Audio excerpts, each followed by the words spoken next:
jour 3 de mon séjour en Guinée. Ici, s'il y a une chose que j'ai bien comprise, il faut toujours prévoir l'imprévu. Ce jour-là, je voulais visiter un site pour un grand projet que je prépare.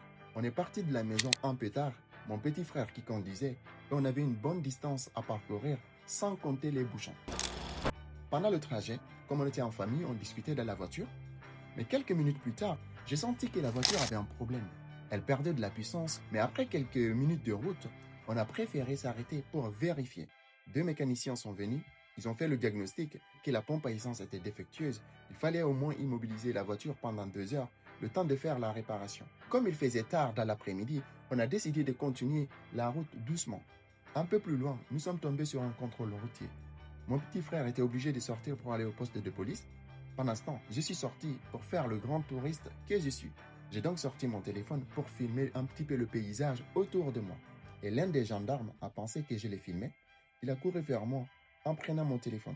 Et bien sûr, je ne me suis pas laissé faire. J'ai donc discuté avec le gendarme. Un de ses chefs m'a donc demandé de déverrouiller mon téléphone pour vérifier qu'il n'y avait pas de photos ou de vidéos du poste de contrôle. Ils ont vérifié, il n'y avait rien d'incriminant sur mon téléphone. À la fin, tout s'est bien terminé, sans amende, sans problème, et nous avons pu repartir tranquillement.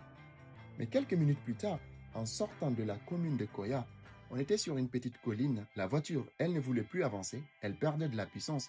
Là, c'était vraiment la galère. Heureusement, un garage se trouvait à quelques pas.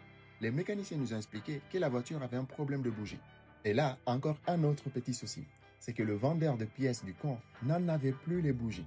Et comme il faisait tard, on a décidé de rentrer vers la maison pour chercher une solution sur le chemin.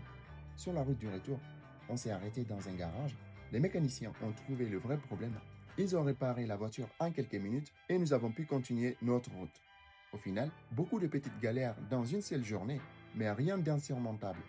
Et je me suis dit, ce sont aussi ces petits moments-là qui font partie de l'expérience quand on revient au pays. Je te donne rendez-vous demain pour un nouvel épisode de Moi en Guinée. La Guinée est un